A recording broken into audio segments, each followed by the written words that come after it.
because it's a respiratory disease, patients are looking for new ways to intake cannabis. This gives an opportunity for the patients to try new ways, and one of those is edibles. And we are seeing our sales dramatically rise. And I think that part of that is that people are being more cautious of smoking, inhaling smoke, and it's one way that they can get that cannabis, but they are not tapping their lungs.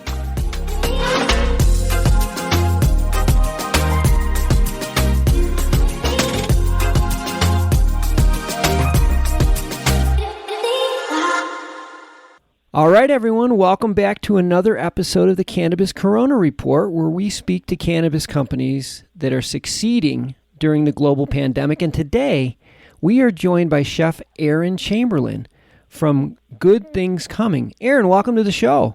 Thank you so much. I'm excited to be part of it. Well, I am just going to jump right into this with you, Aaron, because how does a third-generation restaurateur, a chef who's worked at some of the finest restaurants in New York, San Francisco, Boston, LA, how do you end up as a CEO and head chef of a cannabis company? Well, it's interesting. So I have owned restaurants, multiple restaurants for 10 years. And after having some success, I had a few issues and I went to see a doctor, and the doctor recommended that I use cannabis. Once he gave me that advice and I started to apply cannabis in a different manner in my life, it improved my life tremendously. So that was my first thing that I was like, wow, I'm actually looking at this as medicine and as a different agent than I had in the past. And I was able to get off any medication I was on. And that was my first thing that I was like, wow, this is really amazing. Then what happened is that I was looking to invest in a bigger margin industry. Everyone knows that restaurant business is a very small margin business, and I was looking to invest in cannabis. And I was lucky enough to meet the owner of Copper State Farms, and they were in the middle of starting their company, and they were building this big state-of-the-art kitchen. And I realized that my in was in the cannabis edible company, and we partnered up and we created Good Things Coming, and it's been great. Yeah, I'd say. I know I read on your website about some of the other edible companies. I know that they use a lot of artificial ingredients and high fructose corn syrup, but you take a different approach, right? Yes, very much. I take the same approach as I did in my professional kitchens, highest quality ingredients. You have a bigger margin, so you can use higher quality ingredients, whereas in a restaurant, it's harder to do that because your margin's so small. Oh. And so I knew that I could bring my expertise to Good Things Coming. And so everything we use, I mean, our brownies are made with Lorona chocolate. Our berry cherry is made with fresh frozen cherries. Nothing's coming from a packet. Our sugar is organic. Everything is the highest quality. And you can tell when you eat them because the flavor is so much better than anything else out there I've tasted. Yeah, and I saw you also source a lot of your local produce and right there, so it's on time. Yeah, the kitchen's next to the farm in Snowflake, Arizona.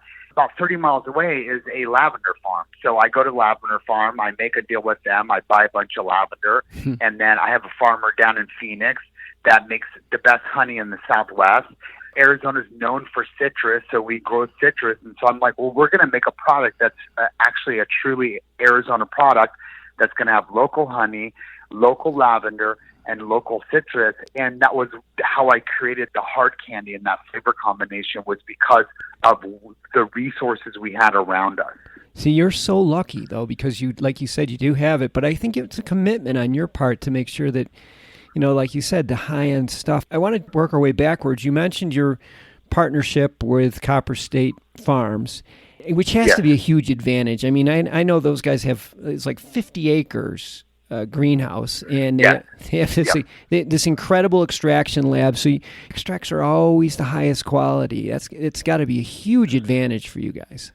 It is, you know, and it's so interesting because I came from the chef world, not the cannabis world. And when I partnered with them, I didn't even realize how lucky we were because we have huge grow literally right next to us. And then it goes from the grow to the extraction We have literally labs on site and then the kitchen. So it's all right there. So, some of my peers in the industry, they have to wait all this time for testing, and they have to wait all this time to buy the distillate and find the right distillate. And we are so fortunate that everything is right there. And like, we have an endless supply of distillate. We feel that we are extremely lucky and beneficial because it's just going to make us stronger as our growth goes, that we will be able to produce and take care of the patients that we need to. Oh, I think it's such an advantage. It's funny that you didn't even realize what a huge advantage it was. Yeah. Just not even a few years ago, it was an edible. But now it's kind of getting broken down into different categories, and it seems like Good Thing Cummings products are more in the high quality gourmet end. Is that how you want your brand? I don't want to do anything less it can be great. And so that's my approach to the beginning. So I want the best flavor. I want the best product.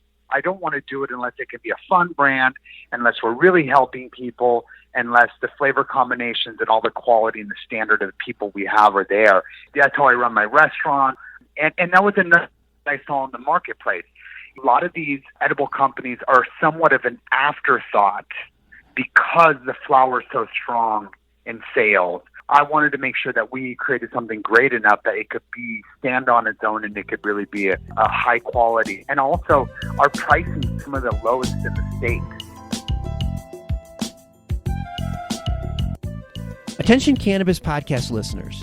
You can now listen to your favorite cannabis podcast ad-free with the MJBulls mobile app.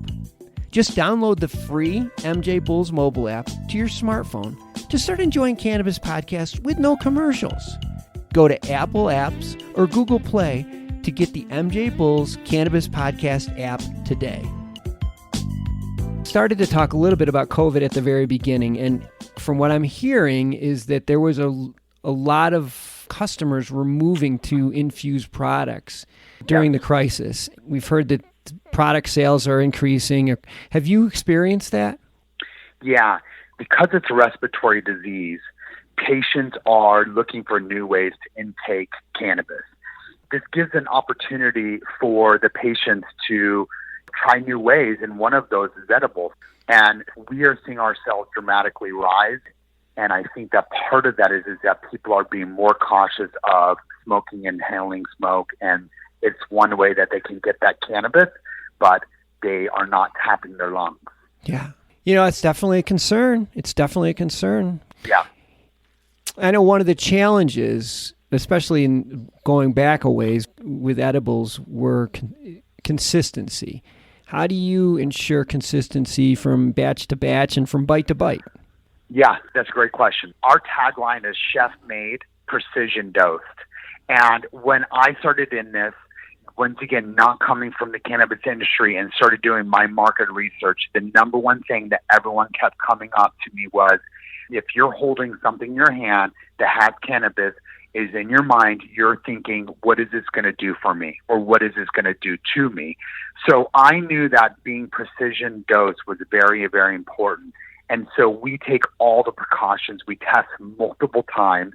We make small batched product so that we can control the infusion of that.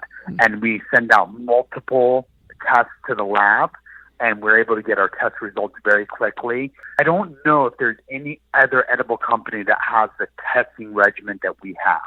A lot of it is because they can't afford it. Mm-hmm. But because we have either testing in-house or we also test off-site, we're able to do that and make sure.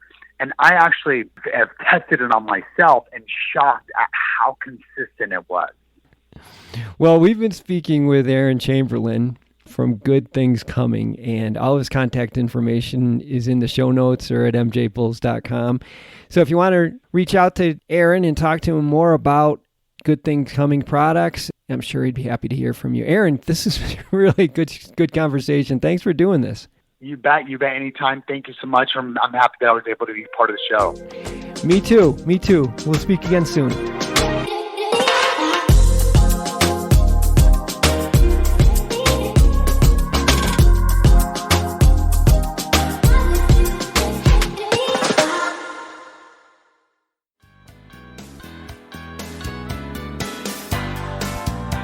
This is Joy Beckerman, and I want to invite everyone interested in the silver bullet of cannabis reform to tune into Hemp Barons on Wednesday, August 12th for the first of a critical 3-part series on the bedrock of near global cannabis prohibition, which is actually at the International United Nations level, and it's a global treaty called the 1961 Single Convention on Narcotic Drugs.